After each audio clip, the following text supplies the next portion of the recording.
Welcome to Just the Word, where we're reading through the Bible in 1 year. And I'm Net.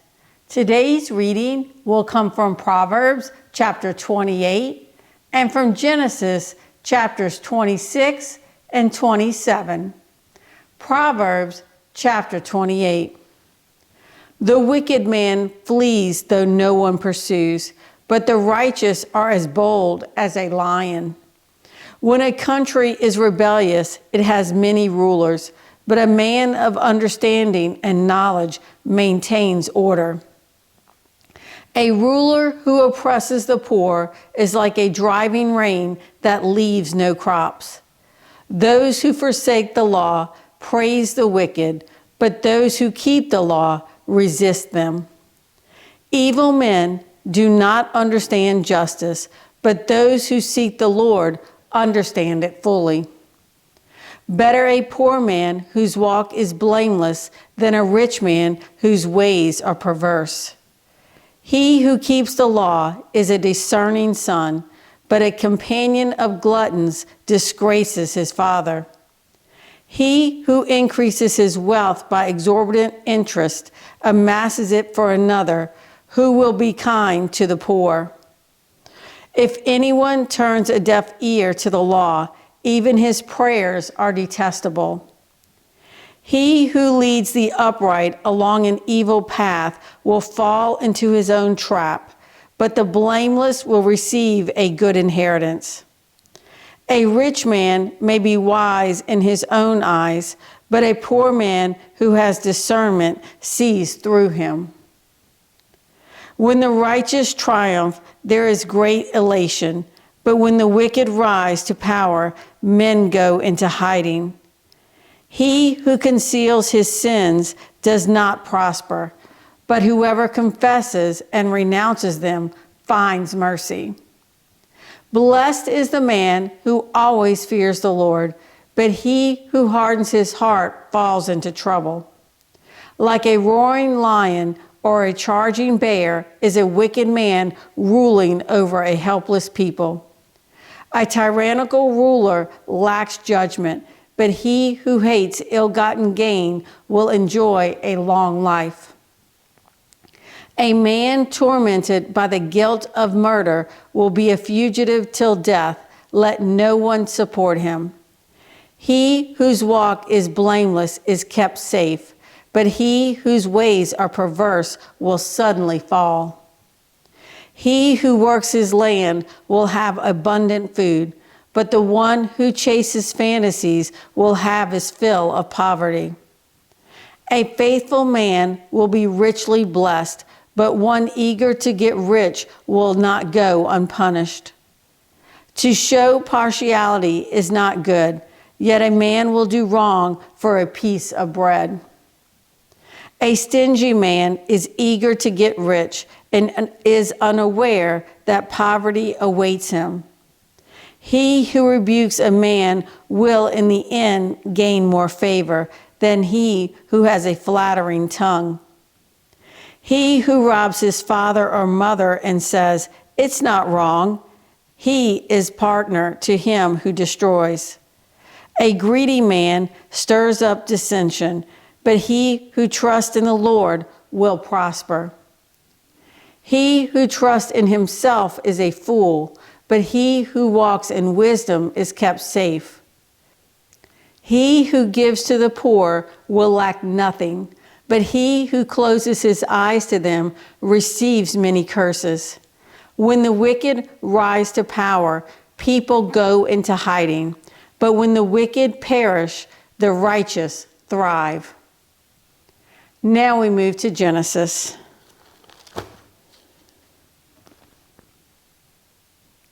Genesis chapter 26. Now there was a famine in the land, besides the earlier famine of Abraham's time, and Isaac went to Abimelech, king of the Philistines, in Gerar. The Lord appeared to Isaac and said, "Do not go down to Egypt. Live in the land where I tell you to live. Stay in this land for a while, and I will be with you and will bless you. For to you and your descendants I will give all these lands, and will confirm the oath I swore to your father Abraham.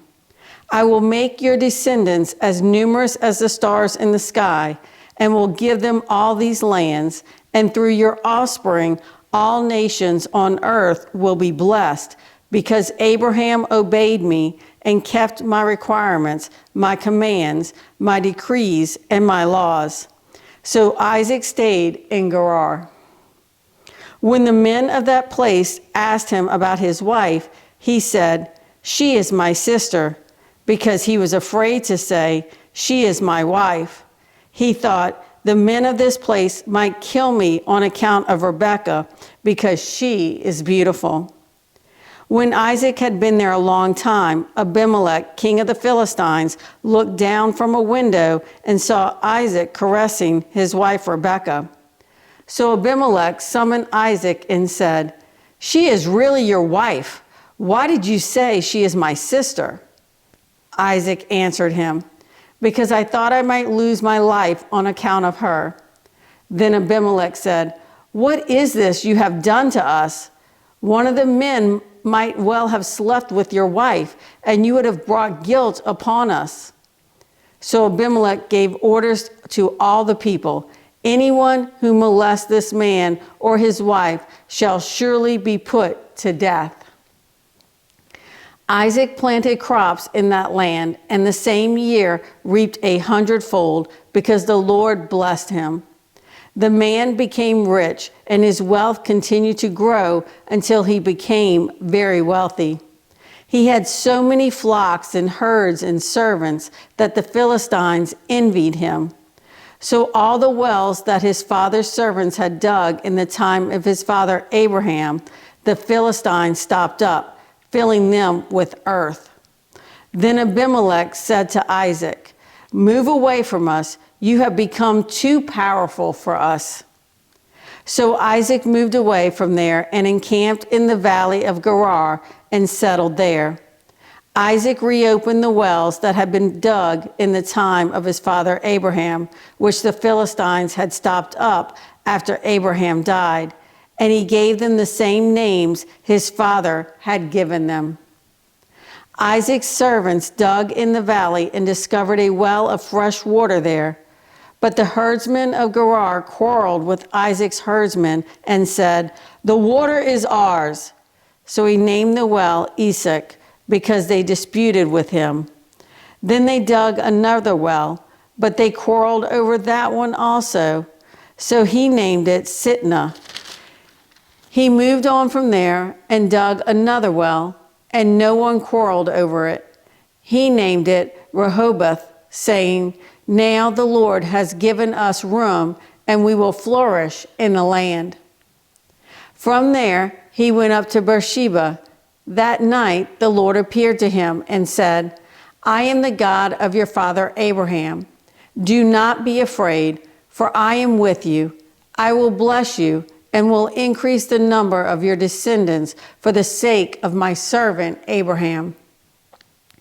Isaac built an altar there and called on the name of the Lord. There he pitched his tent, and there his servants dug a well.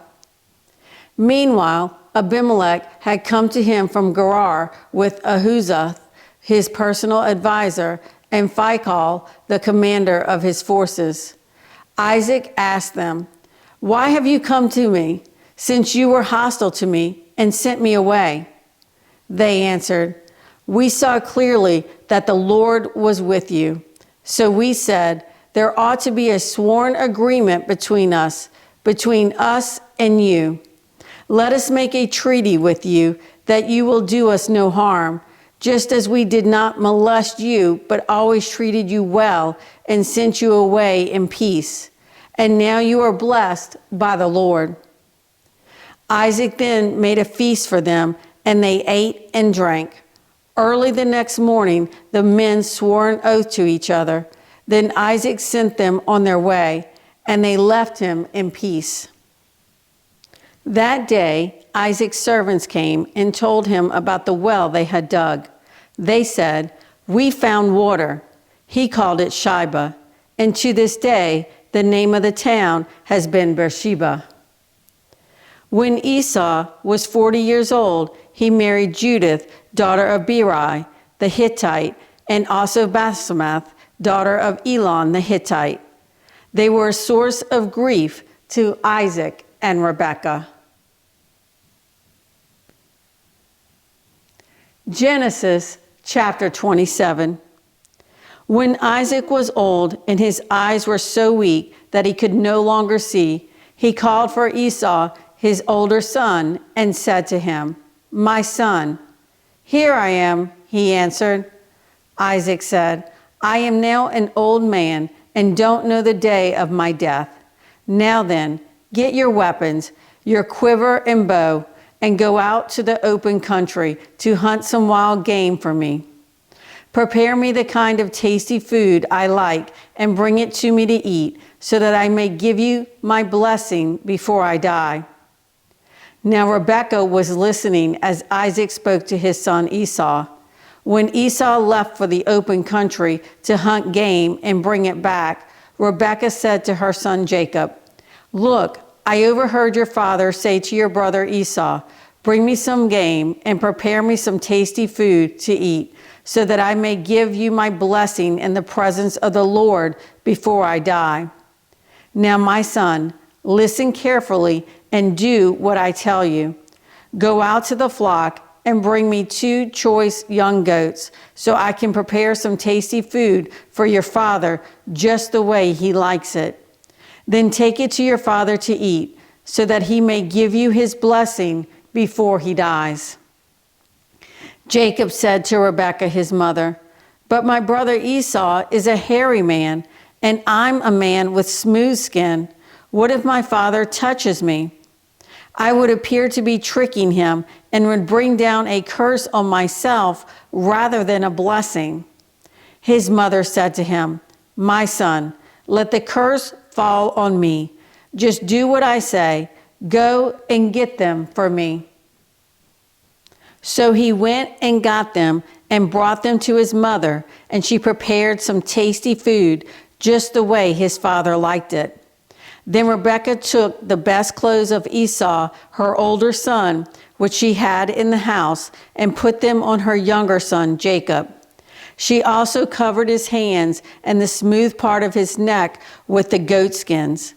Then she handed to her son Jacob the tasty food and the bread she had made. He went to his father and said, "My father." "Yes, my son," he answered.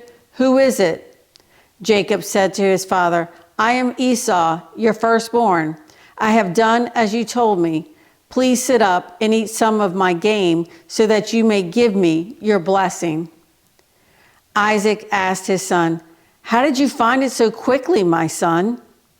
"The Lord your God gave me success," he replied. Then Isaac said to Jacob, "Come near so I can touch you, my son, to know whether you really are my son Esau or not." Jacob went close to his father Isaac, who touched him and said, "The voice is the voice of Jacob, but the hands are the hands of Esau." He did not recognize him, for his hands were hairy like those of his brother Esau. So he blessed him. "Are you really my son Esau?" he asked. "I am," he replied. Then he said, "My son, bring me some of your game to eat, so that I may give you my blessing." Jacob brought it to him, and he ate, and he brought some wine, and he drank. Then his father Isaac said to him, "Come here, my son, and kiss me." So he went to him and kissed him. When Isaac caught the smell of his clothes, he blessed him and said, "Ah, the smell of my son is like the smell of a field that the Lord has blessed. May God give you of heaven's dew and of earth's richness an abundance of grain and new wine. May nations serve you and peoples bow down to you. Be Lord over your brothers, and may the sons of your mother bow down to you. May those who curse you be cursed, and those who bless you be blessed." After Isaac finished blessing him, and Jacob had scarcely left his father's presence, his brother Esau came in from hunting. He too prepared some tasty food and brought it to his father. Then he said to him, "My father, sit up and eat some of my game, so that you may give me your blessing." His father Isaac asked him, "Who are you?" "I am your son," he answered, "your firstborn, Esau." Isaac trembled violently and said, "Who was it then that hunted game and brought it to me? I ate it just before you came, and I blessed him, and indeed he will be blessed."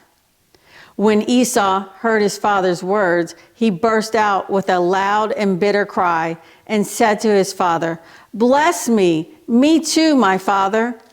But he said, "Your brother came deceitfully and took your blessing." Esau said, "Isn't he rightly named Jacob? He has deceived me these 2 times. He took my birthright, and now he's taken my blessing." Then he asked, "Haven't you reserved any blessing for me?" Isaac answered Esau, "I have made him lord over you, and have made all his relatives his servants, and I have sustained him with grain and new wine. So what can I possibly do for you, my son?" Esau said to his father, "Do you have only one blessing, my father? Bless me too, my father." Then Esau wept aloud.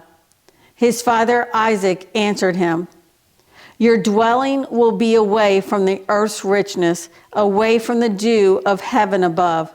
You will live by the sword, and you will serve your brother. But when you grow restless, you will throw his yoke from off your neck." Esau held a grudge against Jacob because of the blessing his father had given him. He said to himself, "The days of mourning for my father are near. Then I will kill my brother Jacob." When Rebekah was told what her older son Esau had said, she sent for her younger son Jacob and said to him, "Your brother Esau is consoling himself with the thought of killing you. Now then, my son, do what I say. Flee at once to my brother Laban in Haran. Stay with him for a while until your brother's fury subsides. When your brother is no longer angry with you and forgets what you did to him, I'll send word for you to come back from there. Why should I lose both of you in one day?" Then Rebekah said to Isaac, "I'm disgusted with living because of these Hittite women. If Jacob takes a wife from among the women of this land, from Hittite women like these, my life will not be worth living." Thanks for joining Just the Word. See you tomorrow.